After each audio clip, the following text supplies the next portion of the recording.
আপনারা জানেন যে আমরা রাজনৈতিক দলগুলোর কাছ থেকে মতামত চেয়েছিলাম। সেই মতামতের অধিকাংশ দলের কাছ থেকেই আমরা পেতে শুরু পেয়েছি। বেশ কিছু দল আমাদেরকে ইতিমধ্যে দিয়েছেন এবং তারই ভিত্তিতে আমরা বিভিন্ন রাজনৈতিক দলগুলোর সাথে যোগাযোগ করছি এবং আলোচনাগুলো শুরু করছি।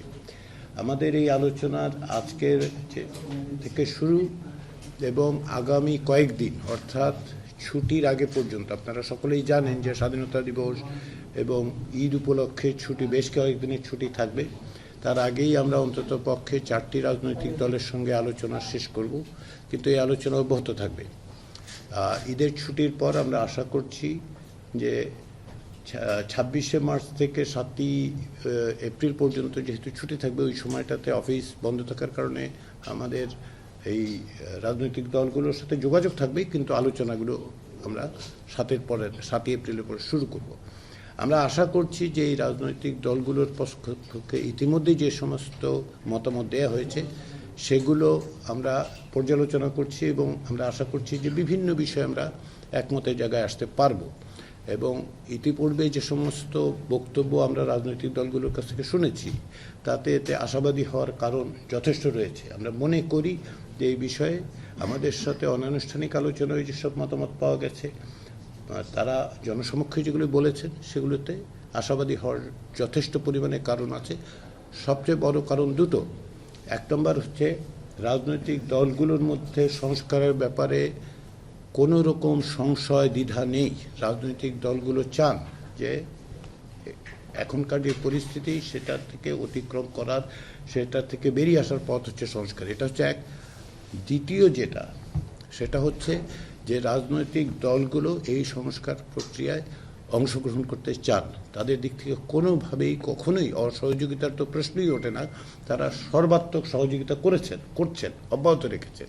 ফলে এই দুটো কারণে আমি মনে করি যে অগ্রসর হব। কতটা সময় লাগবে অনেকে প্রশ্ন করছেন, সেটা নির্ভর করছে যে আলোচনাটা আমরা কিভাবে অগ্রসর হই। রাজনৈতিক দলগুলোর সাথে আলোচনার ক্ষেত্রে যেভাবে অগ্রসর হওয়া যাবে তাতে আমাদের লক্ষ্য স্বল্পতম সময়ে, পাশাপাশি যেটা আমি বারবার উল্লেখ করি সেটা হচ্ছে জাতীয় ঐকমত্য কমিশনের সময়সীমা নির্ধারিত হয়েছে 15ই জুলাই পর্যন্ত। আমরা এর মধ্যেই আমাদের কাজ সম্পাদন করতে চাই। আমরা আশা করছি যে তার আগে সেটা সম্ভব হবে এবং সম্ভব হলে সময় সময় আপনারা জানবেন আমরা যথেষ্ট স্বচ্ছতা অবলম্বন করতে দৃঢ় সংকল্প। আপনারা জানবেন কীভাবে আমরা অগ্রসর হচ্ছি। সেক্ষেত্রে আবারও আপনাদের সকলের সহযোগিতা প্রয়োজন। প্রতিদিনই আমরা যে ব্রিফ করব আপনাদের তা কিন্তু নয়, এটা একটু স্পষ্ট করি। কারণ হচ্ছে আলোচনায় আজকে একরকম আলোচনা হলো, কালকে আবার হয়তো একটু পরিবর্তিত হবে। যখনই আমরা একটা অবস্থার মধ্যে যাব, একটা পরিস্থিতিতে যে আপনাদের জানানো যাবে, আমরা অবশ্যই আপনাদের জানাবো, অবশ্যই আপনাদেরকে জানাবো যে কাজের অগ্রগতি কী হচ্ছে।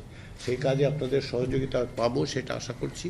কেননা দেশ, জাতি এবং জনগণ তাকিয়ে আছে আপনাদের দিকে, আপনারা কি তথ্য দেন, সঠিক তথ্য দেন, সেই আশা করে সেইটাই আপনাদেরকে সবাই আবার ধন্যবাদ জানিয়ে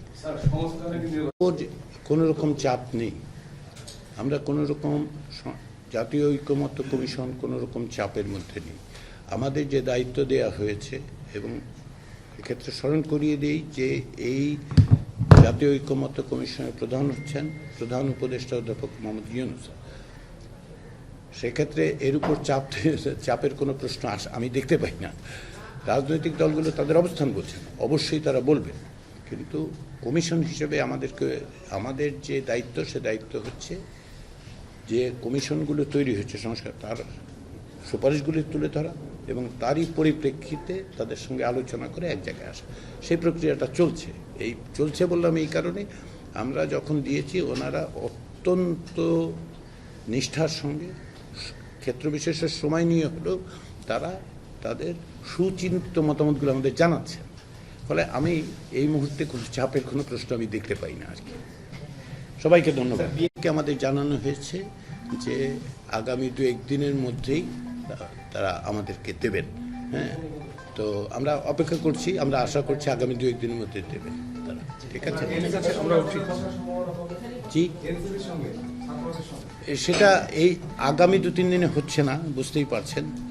তো তাদের মতামত পাওয়া গেলে ঈদের পর থেকে যে সমস্ত দলের সাথে আমরা আলোচনা করবো তার মধ্যে এনসিপিও থাকবে অবশ্যই, ঠিক আছে।